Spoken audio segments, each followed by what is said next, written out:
사랑하는 성도 여러분, 오늘도 주 안에서 평안하셨습니까? 오늘은 성금요일입니다. 이 성금요일에 가정에서 예배 자리에 함께 하시는 모든 성도님들을 주님의 이름으로 축복합니다. 이 시간에는 누가복음 23장 33절부터 46절의 말씀을 통해서 은혜를 나누도록 하겠습니다. 오늘 본문은 예수님께서 십자가에 달리실 때부터 운명하시기까지의 사건을 기록하고 있습니다. 그때 어떤 일들이 있었는가 본문을 통해서 살펴보겠습니다. 로마 총독 본디오 빌라도에게 십자가형을 언도받은 예수님께서 드디어 해골이라 불리는 곳에 이르셨습니다. 골고다 언덕을 말하는 거지요. 로마 군병들은 이곳에서 예수님을 십자가에 못 박았습니다. 이날 십자가에 달린 사람은 예수님만이 아니었습니다. 예수님의 좌편과 우편으로 두 명의 행악자가 십자가에 달려서 같이 섰습니다. 마태복음은 이들이 강도였다고 기술합니다. 그러므로 예수님께서는 행악자와 강도와 같은 취급을 당하신 것이죠. 예수님은 최후의 만찬 자리에서 제자들에게 이렇게 말씀했습니다. 내가 너희에게 말하노니 기록된 바 그는 불법자의 동류로 여김을 받았다 한 말이 내게 이루어져야 하리니 내게 관한 일이 이루어져 감이니라. 이렇게 말씀을 하셨습니다. 이제 그분이 실제로 불법자의 동류, 불법자와 한 가지가 되심으로써 700~800년 전 선지자 이사야가 기록한 예언의 말씀을 성취하신 것이죠. 이 골고다에 또 어떤 이들이 있었습니까? 35절과 6절에 보면 백성들이 나오고 관리들이 또 나오고 또 군인들에 대한 이야기도 나타납니다. 백성은 어떠했습니까? 서서 구경을 했습니다. 관리들은 어떻게 했습니까? 예수님을 비웃으면서 저가 남을 구원하였으니 만일 하나님이 택하신 자 그리스도이면 자신도 구원할지어다 이렇게 비웃었다는 것입니다. 네가 그리스도면 네 자신을 구원해 봐라 이런 것이죠. 군인들도 이들은 34절 끝부분에 있는 내용과도 관련이 있습니다. 이들은 이미 예수님의 옷을 제비 뽑아서 나누어 가진 후였어요.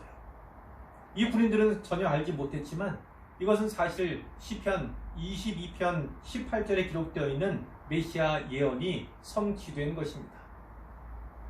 예수님은 지금 손과 발이 대못에 못 박힌 채로 십자가에 달려 계십니다.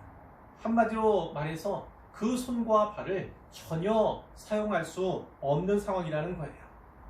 그러나 로마 총독 본디오 빌라도의 군병들을 통해서 내 겉옷을 나누며 속옷을 제비 뽑나이다.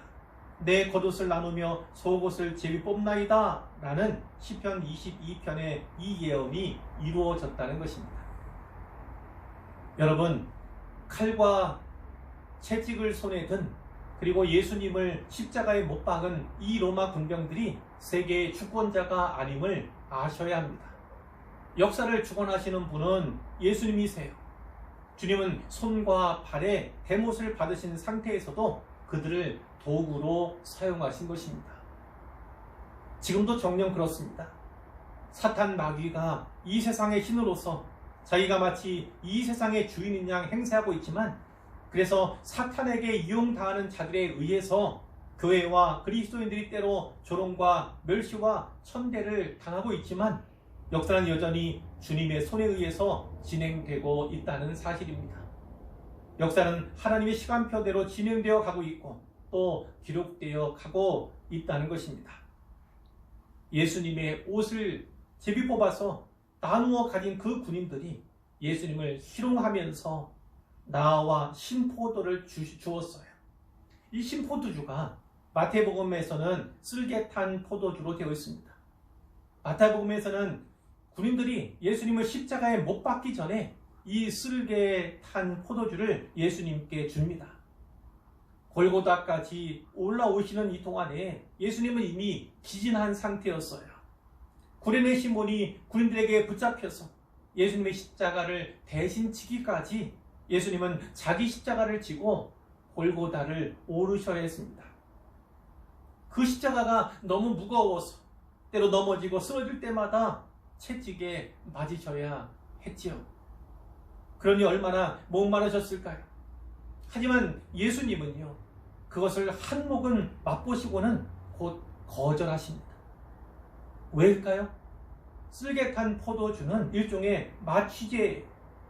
십자가형을 당하는 사형수의 그 극한의 고통을 좀 덜어주기 위해서 마시게 하는 것입니다.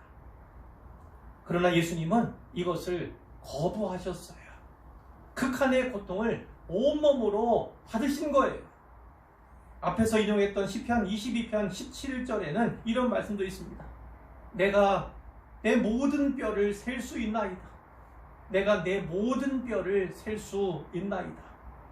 여러분, 이것이 어떤 의미인지 상상이 가십니까? 우리 몸에 수많은 뼈들이 있지만 우리는 평소에 그 뼈들 중 하나도요, 의식하며 살지 않습니다.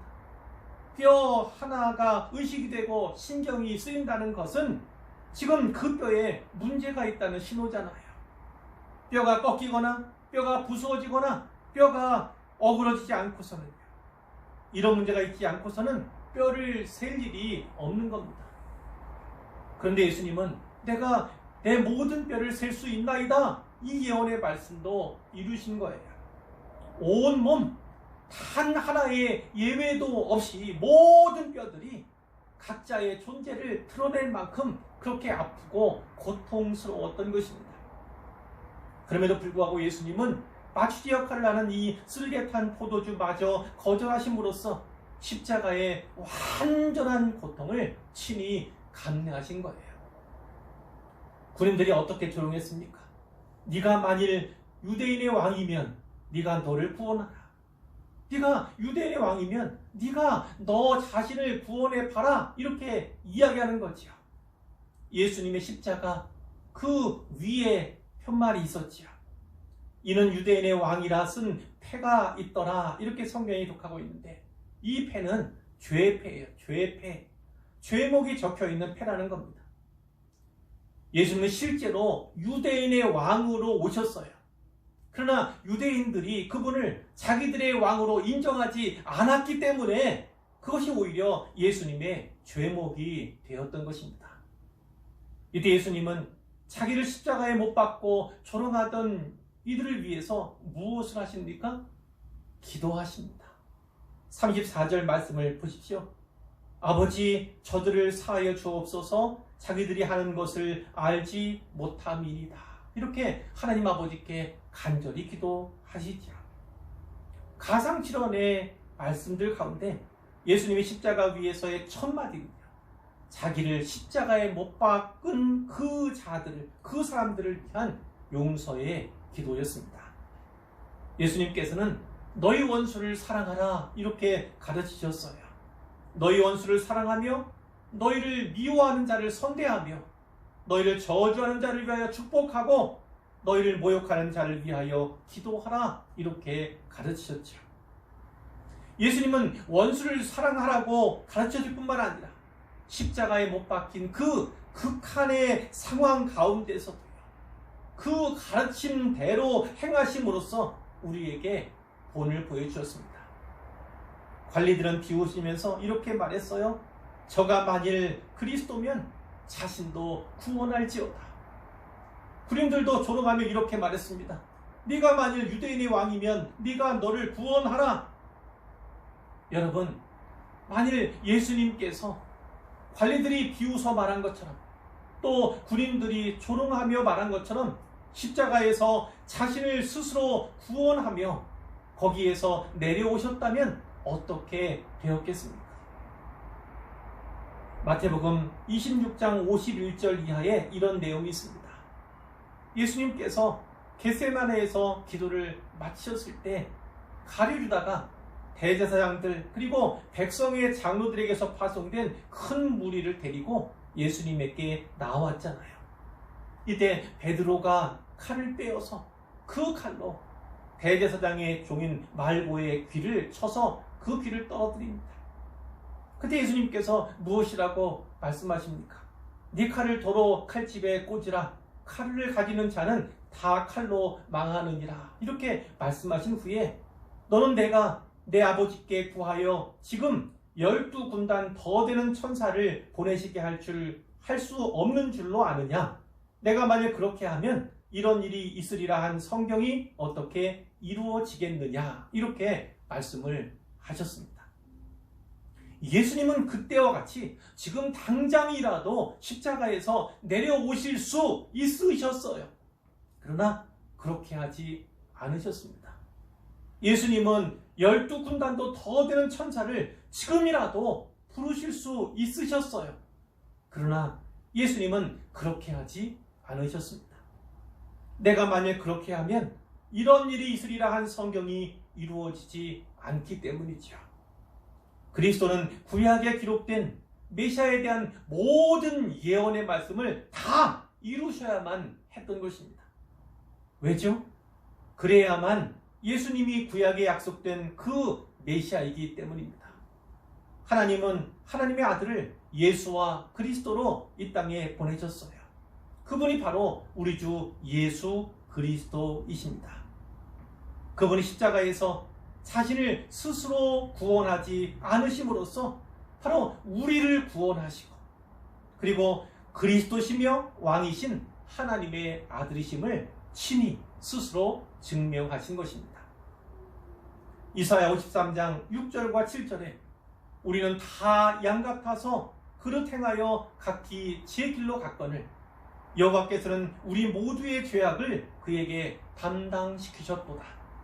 그가 곤욕을 당하여 괴로울 때에도 그의 입을 열지 아니하였으며 마치 도수장으로 끌려가는 어린 양과 털 깎는 자 앞에서 잠잠한 양같이 그의 입을 열지 아니하였도다.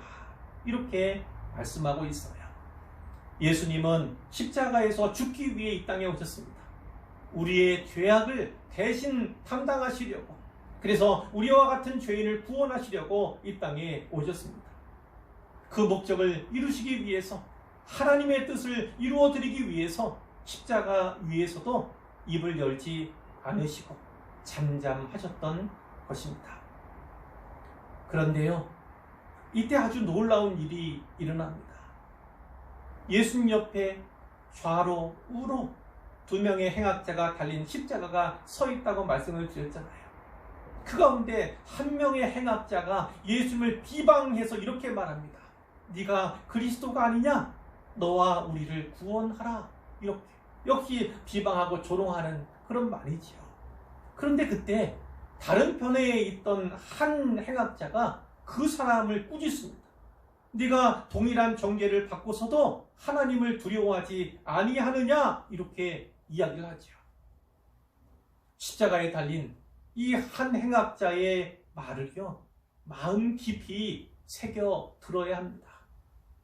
우리는 이 행악자, 이 강도가 나이가 몇이고 또 그가 어떤 인생을 살아왔는지에 대해서 전혀 아는 바가 없습니다. 다만 성경의 기록을 통해서 그가 행악자요 강도였다는 사실만을 알 뿐이지요. 이 사실을 기억하십시오. 누구든지 그가 하나님의 택하신 백성이고 하나님이 자녀로 삼아주신 자라면 설령 악을 행한 자이며 강도와 같은 자라 할지라도 하나님을 두려워하게 된다는 사실입니다. 인생을 살아가는 가운데서 하나님을 두려워하는 때가 반드시 있다는 거예요. 이 행악자, 이 강도는 죽음을 눈앞에 둔 그 절체절명의 시간에 비로소 하나님을 두려워하게 되었습니다. 여러분, 이러면 사는 겁니다. 이러면 살 길이 열리는 거예요. 히브리서 9장 27절은 이렇게 말씀하죠. 한 번 죽는 것은 사람에게 정하신 것이요 그 후에는 심판이 있으리라. 이렇게 말씀을 합니다. 죽음이 끝이 아닙니다. 죽음 뒤에는 심판이 있어요. 지옥이 있고 또 천국이 있습니다. 그런데 그 천국의 시작은요, 하나님을 두려워하는 데서부터 시작된다는 겁니다. 하나님이 살아계신 것을 인정하는 것, 인생은 누구나 언젠가 하나님의 심판대 앞에 서게 된다는 것, 이것을 인정하는 것이 곧 곧 하나님을 두려워하는 것이죠. 십자가에 달려서야 비로소 하나님을 두려워하게 된 이 행악자, 이 강도에게 어떻게 살 길이 열리는가, 그것을 잘 보시기를 바랍니다. 로마 총독인 본디오 빌라도는 예수님의 무죄함을 잘 알았어요. 그래서 예수님을 방면하려고 했죠. 하지만 대제사장과 또 백성의 장로들, 그리고 이들의 사주를 받은 무리들이 극렬하게 반대를 한 거예요.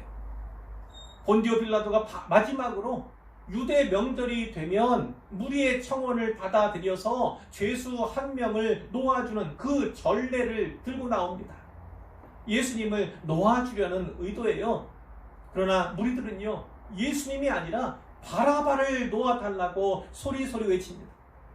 바라바가 어떤 사람입니까? 성경의 기록을 종합해 보면 성중에서 일어난 밀란을 꾸미고 그 밀란 중에 살인하고 체포된 자가 바로 바라바예요. 그러니까 로마의 십자가형에 잘 부합하는 범죄를 저지른 자가 바로 이 바라바라는 사람이었다는 겁니다. 그러나 이 무리의 밀란을 두려워한 나머지 본디오 빌라도는 바라바를 방면하고 그 무리의 요구를 받아들여서 예수님에게 십자가형을 언도하는 겁니다. 여러분, 제가 지금 무슨 말씀을 드리려고 하는 것 같습니까?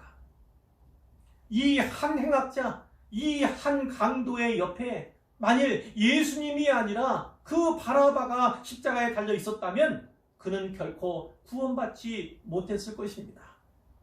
이것이 구원받은 죄인을 향한 하나님의 섭리, 이렇게 말할 수 있는 거예요.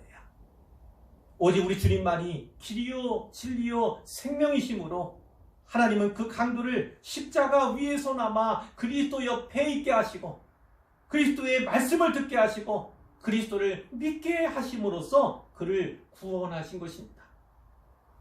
가상칠언 중 첫 번째 말씀인 34절 아버지 저들을 사하여 주옵소서 자기들이 하는 것을 알지 못함이니이다. 이 말씀이 이 한 행악자, 한 강도의 마음을 돌이키게 움직이게 한 것은 분명합니다.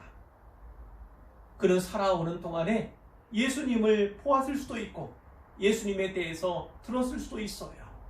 하지만 그분을 메시아로 그리스도로 믿지는 않았습니다. 보고 듣는 것과 믿는 것은 전혀 다른 차원이에요. 그러나 믿음은 들음에서 납니다. 이 행악자, 이 강도는 예수님의 이 짧은 그러나 방금 전 그의 심장을 사로잡았던 이 용서의 기도를 듣고 예수님이 진실로 하나님의 아들이심을 굳게 믿게 된 것입니다. 그것을 믿었을 때 그에게는 예수님을 향한 신앙 고백이 필요했어요. 예수님께 그것을 말씀드리고 싶었어요. 그는 어쩌면 십자가 위에서 망설이고 고민하고 있었을지 모릅니다. 말을 걸어도 될까? 말씀을 드릴까 말까? 이런 고민을 하고 있을 때 달린 행악자 중에 그 하나가, 다른 행악자가 예수를 비방해서 네가 그리스도가 아니냐? 너와 우리를 구원하라. 이런 말을 한 거예요. 이때 이 사람은요, 그 사람을 꾸짖으면서 네가 동일한 정죄를 받고서도 하나님을 두려워하지 아니하느냐? 우리는 우리가 행한 일에 상당한 보응을 받는 것이니 이에 당연하거니와 이 사람이 행한 일은 옳지 않은 것이 없느니라. 이렇게 말하는 것입니다. 이분은 우리와는 다르다. 우리는 마땅히 십자가를 져야 할 그 죄를 지었지만 이분은 다르다. 십자가를 져야 할 이유가 전혀 없음에도 불구하고 십자가를 지신 것이다. 이렇게 말한 것입니다. 그리고 예수님을 향해서 신앙 고백을 하는 거죠. 예수여, 당신의 나라에 임하실 때에 나를 기억하소서. 예수여, 당신의 나라에 임하실 때에 나를 기억하소서. 하나님의 나라, 천국이 누구 거라고 말합니까? 당신 겁니다. 이렇게 말하지 않습니까?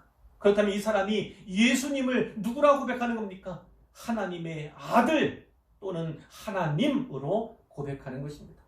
성경에 나타나는 많은 신앙 고백들 가운데 이 신앙 고백은 아주 압권에 속한다고 말씀을 드리고 싶어요. 예수님께서는 십자가에서 곧 죽음을 맞이하게 될 그에게 이렇게 말씀하셨어요. 내가 진실로 네게 이르노니 오늘 네가 나와 함께 낙원에 있으리라. 아멘. 예수님은 가상칠언 중 두 번째 말씀으로 그에게 낙원, 천국 입성을 약속하십니다. 구원받은 이 죄인은 예수님을 비방하던 다른 행악자로 말미암아서 예수님께 자기 신앙을 고백할 수 있는 좋은 기회를 얻게 된 것입니다. 이 또한 하나님의 은혜라 이렇게 말할 수밖에 없겠지요. 예수님은 오늘 금요일 제3시 오전 9시입니다. 이때 골고다에서 십자가에 못 박히셨어요. 이제 44절 말씀을 보시기 바랍니다. 때가 제6시쯤 되어서, 제6시는 정오예요. 정오쯤 되어서 해가 빛을 잃었어요. 온 땅에 어둠이 임했습니다. 그리고 9시 제9시죠. 오후 3시입니다. 이 오후 3시까지 그것이 계속되었다. 그 상황이 어둠이 계속되었다. 이렇게 말씀을 하죠. 예수님은 그러니까 장장 6시간 동안 십자가에 달려 계셨던 거예요. 그 사이에 온갖 물과 피를 다 쏟으셨습니다. 얼마나 고통스러우셨을까요? 우리는 알아야 합니다. 우리가 당했어야 할 형벌의 무게가 얼마나 큰 것이었는가, 그것을 분명히 알아야만 합니다. 예수님만 고통스러우셨을까요? 아니죠. 아들을 십자가에 보내신 그 하나님의 마음도 갈기 찢어지듯 아프셨을 것입니다. 차마 바라볼 수가 없어서 등을 돌려 외면하시는 하나님의 아픈 마음이 해가 빛을 잃고 온 땅에 어둠이 임한 것으로 표현되고 있는 것이지요. 예수님은 이제 하나님 앞에서 버림받고 하나님 아버지께 외면당하는 고통을 당하시게 되었어요. 이것은 육신의 고통과는 비교할 수 없는 거대한 고통이었다고 말할 수 있겠습니다. 오후 3시쯤 되었을 때 예루살렘 성전이 있죠. 그 성소의 휘장이 한가운데가 찢어졌습니다. 다른 성경에 보면 위로부터 아래로 쫙 찢어진 거예요. 지성소와 성소를 가로막던 나누던 그 휘장이 위로부터 아래로 쫙 찢어진 거예요. 히브리서 10장 20절은 이렇게 말씀하죠. 그 길은 우리를 위하여 휘장 가운데로 열어놓으신 새로운 살길이요 휘장은 곧 그의 육체니라. 그 찢어진 휘장을 예수님이 찢어진 그 육체로 표현하고 있어요. 예수님께서는 자기 몸을 버리심으로써 어떤 일을 하셨습니까? 바로 우리를 위해서 길을 내셨다는 거예요. 새로운 길입니다. 그리고 우리가 살 길을 내셨다는 거예요. 그 길은 휘장 가운데, 즉 하나님께 나아가는 살 길을 우리를 위해서 내셨다는 거예요. 자기 몸을 찢으시면서까지 그렇게 하셨다는 말씀입니다. 자, 히브리서 때는 이렇게 권면하지요. 그러므로 형제들아 우리가 예수의 피를 힘입어 성소에 들어갈 담력을 얻었다. 담력을 얻었으면 어떻게 합니까? 성소에 힘써 들어가라. 이런 말씀을 하시는 거지요. 바로 이 시각 성소의 휘장이 찢어짐과 동시에 예수께서 큰 소리를 지르셨어요. 아버지 내 영혼을 아버지 손에 부탁하나이다. 아버지 내 영혼을 아버지 손에 부탁하나이다. 이 말씀을 하신 후에 숨지셨습니다. 이것이 성경의 기록인데요. 가상칠언 가운데 마지막 7번째 말씀이 바로 이 말씀입니다. 다음 날이 안식일이에요. 안식일에는 시신을 나무에 단채로 둘 수가 없어요. 그것이 율법이거든요. 그 안식일이 저녁 7시쯤부터 시작이 됩니다. 그러니까 예수님의 시체는 서둘러 수습이 되고 그리고 장사 지내지게 되는 것입니다. 예수님의 시신은 이제 금요일 저녁부터 토요일을 지나서 주일 새벽이 되기까지 사흘 동안 무덤에 계시게 되는 것입니다. 이제 말씀을 정리해 보고자 하는데 세 가지만 말씀을 드립니다. 첫 번째는 이거예요. 십자가는요, 예수님께도 하나님 아버지께도 거대한 고통이었다는 거예요. 예수님 입장에서는 그 육신의 고통만 아니라 하나님께 외면당하고 버림받은 그 고통이 컸고, 우리 하나님은 그 아들을 십자가에 내어주셨잖아요. 그 아들의 고통을 차마 외면할 수밖에 없고, 그러나 그를 위해서 아무것도 할 수 없을 만큼 그렇게 등을 돌리시고 눈을 감으셔야 했다. 그런 고통과 아픔이 있으셨던 거예요. 하나님의 아들인 예수님이 친히 우리 죄를 담당하시기로 그렇게 결정하신 그 결과가 그 고통과 아픔으로 나타난 것이죠. 자, 좀 전에 말씀드렸지만 우리가 당했어야 할 그 형벌의 중함이, 그 무게가 얼마나 큰 것이었는가를 우리가 깊이 묵상해야 합니다. 그래서 오늘 하나님 아버지와 그 아들 예수님이 함께 나누었던 그 고통, 그 아픔, 그것을 공유해야만 하는 것이죠. 우리의 아픔으로. 그래야만 우리가 범한 죄 때문에, 나의 죄인됨 때문에 우리 주님이 나를 위해 그렇게 고통당하시고 하나님 아버지가 그렇게 고통당하셨음을 잊지 않게 되는 것이죠. 예수 믿게 된 것, 그리고 예수님의 또 동생으로서 하나님의 자녀로서 살아가게 된 그 은혜에 대해서 더 깊이 감사하게 될 줄로 믿습니다. 두 번째는요, 예수님의 육체가 십자가에서 죽기까지 찢겨졌을 때 성소의 휘장도 찢었다고 말씀드렸잖아요. 휘장은 곧 예수님의 육체를 말하는 거예요. 예수님은 그분의 죽음을 통해서 우리를 위해서 새로운 길, 살 길을 내어주셨어요. 하나님과 우리 사이에 놓여있던 막힌 담을 허셨습니다. 십자가를 통해서 하나님과 우리 사이에 다리를 놓아주신 것이 바로 그분의 사역이라는 거예요. 그러므로 우리는 예수의 피를 힘입어서 담력을 가지고 성소에 들어가야 합니다. 지성소와 성소를 나눈던 그 휘장이 제거되었어요. 그러면 지성소와 성소가 하나가 되었다는 말이잖아요.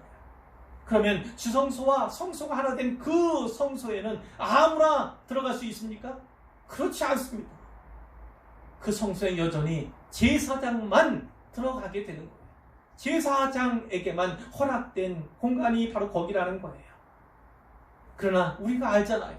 베드로전서 2장 9절에 그러나 너희는 택하신 족속이요 왕같은 제사장들이요 거룩한 나라요 그의 소유가 된 백성이니 이는 너희를 어두운 데서 불러내어 그의 기이한 빛에 들어가게 하신 이 그분의 아름다운 덕을 선포하게 하려 하심이라. 이렇게 말씀합니다.